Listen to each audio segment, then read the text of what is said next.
Eh bien bonsoir à tous les amis, supporters, supportrices parisiens, parisiennes. Regardez, petit débrief surprise, petit débrief spécial aujourd'hui qu'on va se faire en direct du Parc des Princes.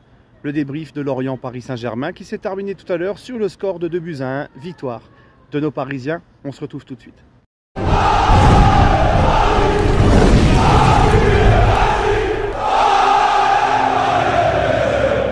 Donc voilà les amis, la petite surprise, le débrief en direct du Parc des Princes. Regardez les amis, voilà. Hein. Voilà, le plus beau stade du monde. Et ouais, c'était la petite surprise parce que je suis à Paris ce week-end, je suis chez Seyss. Pour ceux qui me suivent sur mes réseaux, vous l'avez vu. C'est pour ça d'ailleurs hier, j'ai pas pu faire l'avant-match, hein, vous m'excuserez. Notamment pour les supporters lorientais peut-être qui attendaient cet avant-match pour qu'on parle un peu de Lorient. Mais j'ai pas pu faire l'avant-match. J'ai eu la journée très chargée hier. Je suis allé sur Paris. J'ai fait visiter les Champs-Élysées, l'Arc de Triomphe, la boutique du PSG des Champs, la Tour Eiffel à mon fils. Il voulait tout voir, tu vois. Et là, donc, il voulait voir le parc. Donc, on fait la visite guidée du Parc des Princes à 16 h, juste après le match face à Lorient. Donc voilà les amis. Donc ça sera un débrief un petit peu particulier. En tout cas, les amis, je pense que dans ce match, on va retenir les 3 points seulement. Puisque je l'avais dit hier vite fait en story, je sentais qu'à 2 semaines de la Coupe du Monde, à 13 h un dimanche en plus, ça sentait le roussi, ça sentait pas, fallait pas s'attendre à un PSG flamboyant et à un PSG qui met du rythme et qui se donne à fond. Et c'est ce qu'il y a eu cet après-midi. J'ai vu un PSG en mode pantoufle cet après-midi qui met très peu de mouvement, de rapidité, qui met très peu de mouvement dans les transitions offensives. Quand on récupère le ballon, c'est un petit peu moumou. Et on a de la chance, et je pense que les supporters lorientais doivent regretter ça. On a eu de la chance d'avoir un Lorient au petit trot aussi. J'ai pas senti un Lorient qui a voulu nous presser, nous presser, nous mettre mal, nous prendre à la gorge. Un peu timide les Lorientais, un petit peu pâteau aussi. Comme si ce match à 13 h, ça n'arrangeait pas non plus le Lorientais, mais c'est normal. Hein, ces matchs à 13 h, là, c'est l'heure de la sieste pour les joueurs, c'est pas évident. Donc on a eu de la chance aussi de tomber face à un Lorient qui n'était pas non plus... Hein, pourtant Lorient fait un très bon début de saison et je le craignais vraiment ce match. Donc quand même content des 3 points. Maintenant franchement on s'est vraiment ennuyé dans ce match, c'était pas flamboyant. Et je pense que s'il y a match nul, c'est pas non plus scandaleux parce que Lorient... Quand ils décident, les Lorientais, en deuxième mi-temps, de nous rentrer dedans, d'accélérer, eh ben ils égalisent. Et juste après, ils font une barre transversale. Et si au lieu de la barre, ils la mettent au fond, je pense qu'on aurait pu voir un autre scénario. Ça les aurait mis totalement en confiance et notre équipe, ça les aurait... Mais bon, bref, on a gagné, c'est le principal. On continue notre bonne série en championnat. Encore une fois, trop d'errances défensives, trop d'erreurs défensives.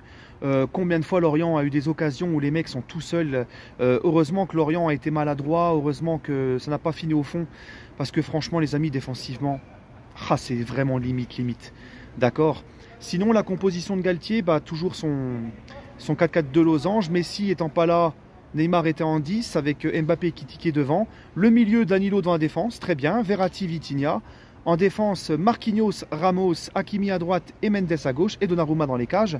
On avait quand même de quoi marcher sur Lorient normalement avec cette équipe. Mais on s'est contenté du strict minimum, on s'est contenté du peu. Donc comme je vous l'ai dit encore une fois, on retiendra que les 3 points ce soir. Voilà, surtout que Lens avait gagné hier, il fallait absolument gagner. Sinon concernant Mbappé qui est sorti, petite blessure aux adducteurs apparemment, une petite gêne, on espère que c'est pas bien grave. Mais Messi est déjà touché, Mbappé est déjà touché. Ça sent les blessures diplomatiques pour ne pas faire le dernier match contre Auxerre le week-end prochain. Donc je ne sais pas quelle équipe on aura contre Auxerre le week-end prochain, mais moi je veux rien savoir. Coupe du Monde ou pas Coupe du Monde, on se doit de gagner ce dernier match face à Auxerre. On doit gagner tous nos matchs, voilà. Et comme l'a dit Galtier, le meilleur moyen de préparer la Coupe du Monde, c'est de jouer, de se donner à fond, de jouer pour bien se préparer. Et c'est vrai parce que les joueurs qui tirent sur le frein à main, qui ont peur de se blesser, qui lèvent le pied, en général, c'est comme ça qu'on se blesse. C'est ce que j'ai toujours dit et c'est ce qu'a dit Galtier hier. Mais malheureusement, on a vu un PSG frein à main aujourd'hui. Mais encore une fois, ça a suffi parce que l'adversaire, c'est pas une foudre de guerre.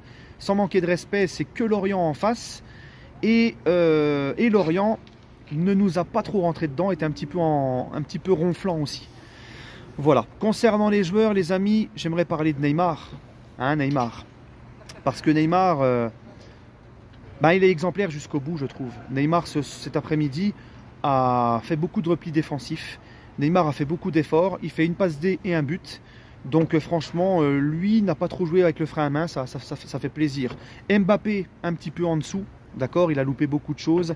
Il a quasiment fait aucune différence. Il était en dedans, Kylian, ce soir. Enfin, cet après-midi, pardon. Ekitike, première titularisation, je crois. Bah, écoutez, Ekitike, les amis, un petit peu déçu. Alors, il y en a qui disent Ekitike, il n'a pas le niveau. Moi, je pense que c'est encore trop tôt. Je pense qu'il est encore jeune, Ekitike, qu'il lui faut de l'expérience encore, engranger de l'expérience. C'est un joueur qui n'a connu, qui a eu que très peu de jeux finalement depuis le début de la saison avec le PSG.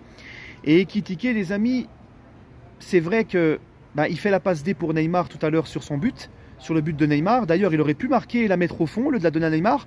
Mais c'est signe qu'il n'est pas trop confiant. Il n'a pas trop osé, il l'a donné à Ney, il a assuré, hein, on ne peut pas lui reprocher, au contraire. Mais derrière, il bouffe 3 grosses occasions. Et s'il les met, tu vois, on ne se fait pas remonter en deuxième mi-temps et on ne se met pas en danger et on ne doute pas. Tu vois, donc il a un peu bouffé la feuille Ekitike, mais franchement, est-ce qu'on peut vraiment lui en vouloir? Il est encore jeune, c'est un club où il y a beaucoup de pression. Et je pense même peut-être que le petit se met un petit peu trop de pression. Voilà. Sinon, très content par contre de son action avec Neymar et le pressing de Neymar sur le gardien lorientais sur le premier but. Ensuite, les amis, au niveau du milieu de terrain, j'ai senti Verratti, Vitinha un petit peu en dessous. Voilà, encore une fois un PSG un petit peu au petit trou, un petit peu endormi, mais encore une fois, ce qu'on va retenir, c'est les 3 points. Voilà les amis, j'ai rien à ajouter. Mes tops, mes flops. En top, je vais mettre Neymar. En top, je vais mettre Marquinhos, qui est quand même pas mal derrière, je trouve. Et puis, sinon, je vais mettre en flop. En flop, je vais mettre Ekitike. En flop, je vais mettre Hakimi, qui a été vraiment moyen ce soir. Vraiment. Hein. Combien de fois Hakimi il pouvait centrer, il a encore préféré faire ses passes en retrait. Aucun bon centre, ça a été très juste aussi. Et puis Kiki qui est passé complètement à travers son match ce soir. Voilà les amis. Et puis sinon, que dire encore de ce match? C'est tout. On va retenir les 3 points. On reste premier avec de l'avance. Et on va espérer que face à Auxerre, on gagne aussi. Pour que nos Parisiens partent le plus tranquillement en Coupe du Monde. Et qu'on passe une bonne Coupe du Monde. Hein, qu'on ne reste pas sur une contre-perf. Qu'on doit attendre la Coupe du Monde et pour revoir le PSG. Voilà. Tu vois. Bref les amis. Allez, en tout cas je vous laisse. Et puis... Voilà. Allez les amis, prenez soin de vous et allez Paris. Par contre les amis, je suis à la boutique du parc là et j'ai oublié un point très important. Dans le débrief, j'ai oublié d'en parler, c'est le but de Danilo Pereira qui nous donne la victoire. Danilo Pereira, mon chouchou, le guerrier, qui revient de blessure et qui te met cette caboche qui nous offre les 3 points. Voilà, donc ça aussi c'est à souligner. L'état d'esprit quand même du PSG qui a su aller gagner ce match. Avec un mec comme Danilo qui n'a jamais rien. Voilà les amis.